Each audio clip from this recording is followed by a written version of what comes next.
The rain had been falling since early morning, turning the streets of Seattle into long, shining lines of water. Laura Parker hurried across the sidewalk with her son Ethan beside her, both tired after a long day of canceled flights and crowded terminals. They had planned a short trip to visit Laura's sister, but a storm had shut down half the airport. And now it was late evening, and every nearby hotel was full because of a big conference in the city. Laura was cold, hungry, and worried, but she tried to stay calm for Ethan when they pushed open the glass doors of the small downtown hotel. Warm air washed over them, and for a moment Laura felt hopeful. The lobby was busy, filled with travelers checking in, dragging suitcases, and speaking into phones. Laura waited in line, watching each person walk away with a room key. Her heart beat faster with every step closer to the desk, and it was finally her turn. She gave a tired smile and asked if there was any room left. The young clerk typed quickly, frowned at the screen, then looked up with a gentle but uncertain expression. He explained that the hotel was almost completely full. There was only one room available, and it had just one large bed. For a second, Laura didn't speak. The words felt heavy. One room. One bed. She glanced at Ethan, who stood quietly beside her, his jacket still wet from the rain. Ethan was no longer the little boy who once held her hand crossing the street. He was 22 now, taller than her, with broad shoulders and a calm face that showed both kindness and independence. Laura suddenly realized how long it had been since they had spent real time alone together. College, work, and life had slowly pulled them apart. They talked on the phone, sent messages, but it wasn't the same as being together. The thought of sharing one room felt strange, not wrong, just unfamiliar. But the storm outside was strong, and Laura knew every other hotel would say the same thing. She took a breath and nodded. "We'll take it," she said softly. The clerk handed over the key with a relieved smile, and Laura thanked him. As they walked toward the elevator, the sounds of the lobby faded. The silence between them felt thick, but not uncomfortable, just full of thoughts. The elevator doors closed slowly, and as it rose, Laura watched the numbers light up one by one. She remembered past trips when Ethan had been small, when he'd fallen asleep in hotel beds while watching cartoons, when she had brushed his hair back from his forehead. Back then, everything felt simple. Now, life was more complicated, and their roles had quietly changed. When the elevator stopped, they stepped into a quiet hallway with soft lights and patterned carpet. Their footsteps echoed as they walked to the room. Laura unlocked the door and pushed it open. Inside was a clean, warm space with a large bed. In the center, two small lamps glowing on each side, and a window that showed the rain sliding down the glass. A chair sat in the corner, and a small desk held a lamp and a notepad. It was comfortable, but the bed took up most of the room, making the space feel smaller. Ethan paused at the doorway. "Can sleep on the floor," he said quickly, trying to make things easier. Laura shook her head.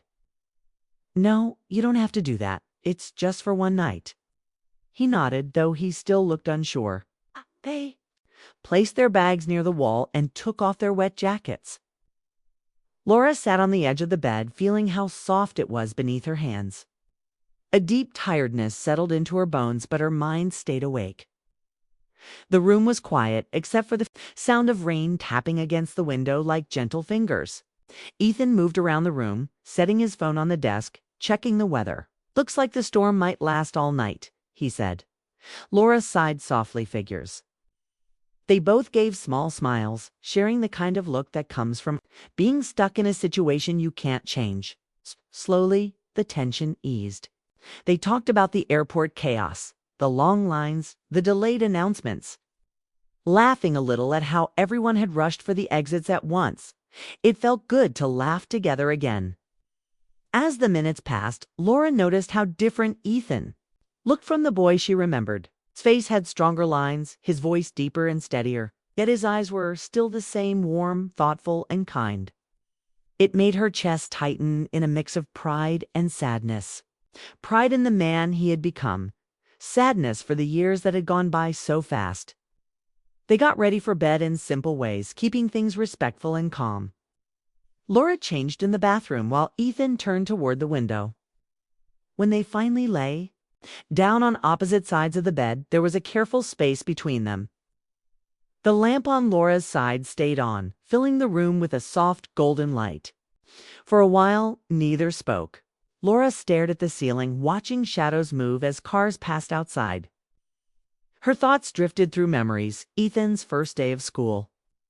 The nights she stayed up helping with homework, the way he used to run into her arms when he was scared.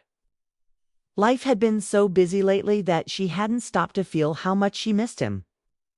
Beside her, Ethan lay on his back, listening to the rain and the quiet breathing in the room.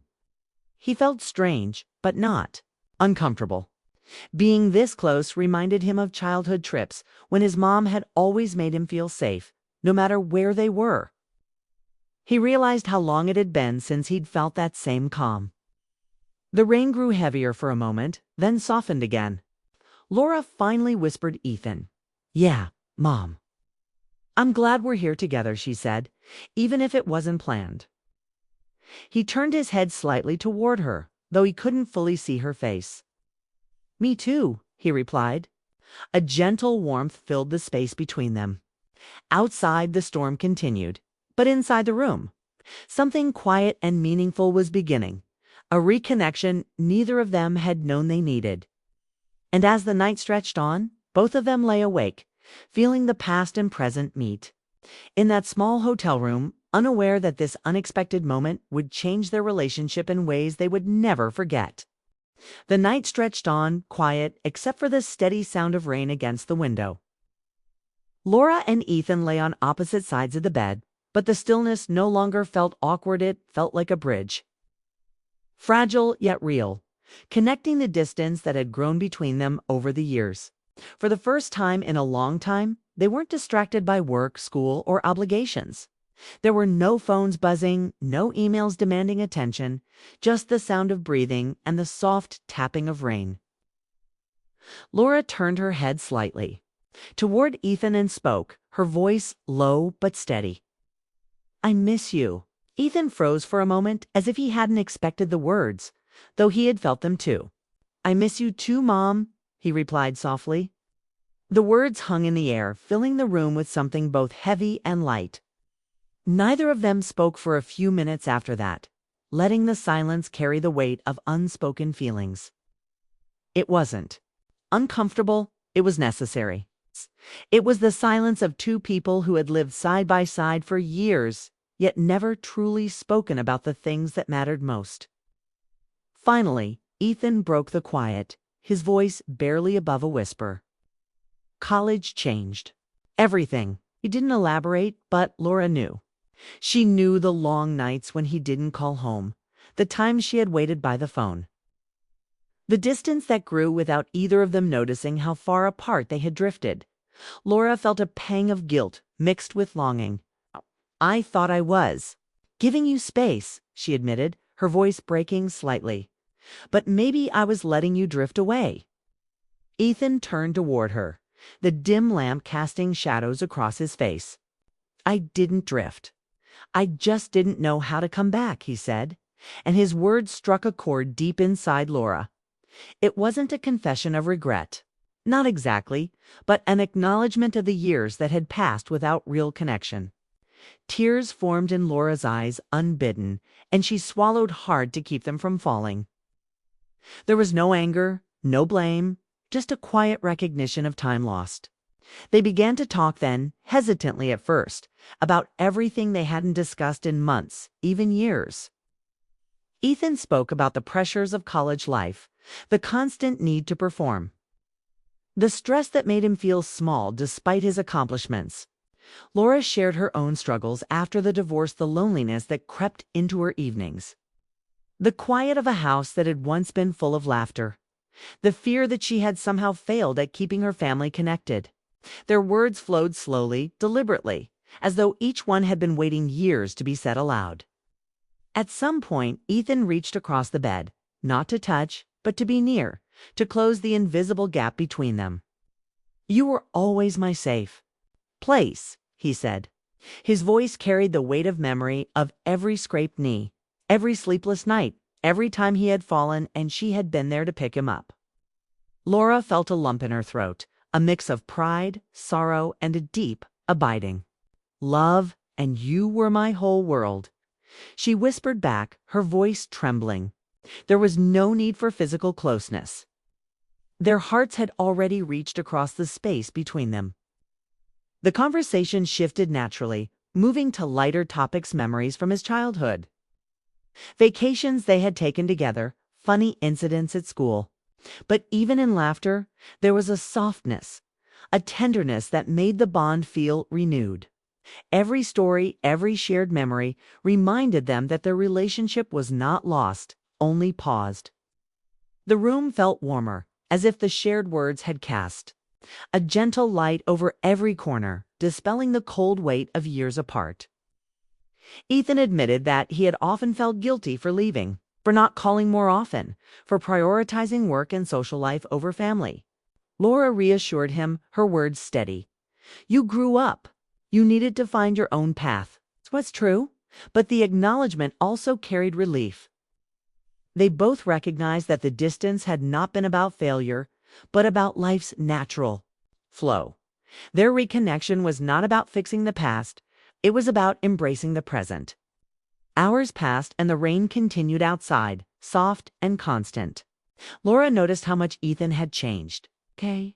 How he carried himself with quiet confidence, yet still had the same warmth in his eyes that she remembered as a child. Ethan noticed the lines on her face, the way she smiled, despite the weight she carried, the way her hands moved as she talked. They noticed each other again in a way that was patient, unhurried, and deeply human. They talked about their fears too, the fear that life would pull them apart again, the fear that moments like this were fleeting. Yet they spoke with honesty, acknowledging that they had control over the effort to stay connected, even if life's demands sometimes got in the way. I don't want us to lose this again, Ethan said quietly. His voice carried a seriousness that made Laura nod in agreement. Neither do I, she replied, her own voice steady and firm. The room grew darker as the night deepened. Shadows moved gently across the ceiling, and the city lights outside flickered faintly through the rain-streaked window. Laura realized that in the quiet of this hotel room, something important had shifted. It wasn't about romance or desire. It was about the deeper, enduring love between a mother and her grown son. It was about connection, understanding, and the healing that comes from truly seeing and being seen by someone you love. Ethan finally settled back against the pillows, a quiet sigh escaping his lips. Laura lay on her side, her arm resting gently on the covers, feeling the subtle rise and fall of his breathing. It was a moment suspended in time, one they both knew would shape the way they related to each other from now on. Neither slept for long that night, not because of discomfort, but because their hearts were awake, processing years of distance, reconnecting with honesty and care. Outside, the storm continued its soft percussion, but inside, the tension and distance of the past years had begun to dissolve. Words had bridged the gap, laughter had lightened the space, and quiet admissions had laid the groundwork for a bond. Renewed. In that small hotel room, Laura and Ethan found a closeness they hadn't realized they had missed. It was gentle, unspoken in some ways, but profound. They were together, not just physically, but emotionally, fully and safely. By the time dawn began to hint at the sky, their hearts were lighter. The room no longer felt like a temporary space, a place to wait out a storm, to become a place of healing, a place where they could rediscover each other in a way that was safe, nurturing, and deeply meaningful. Laura realized that moments like this, unexpected, unplanned, yet full of quiet beauty, were rare. She made a silent promise to herself to hold on to this connection, to nurture it even when life tried to pull them apart again. And as the first faint light of morning filtered through the window, both of them drifted into a light, uneasy sleep, comforted by the knowledge that, for the first time in a long while, they had truly found each other again. It was not dramatic, or loud, but it was real, emotional, and powerful. The night had been long, but it had given them something far more valuable than comfort or warmth. It had given them reconnection, understanding, and the quiet promise of a bond renewed.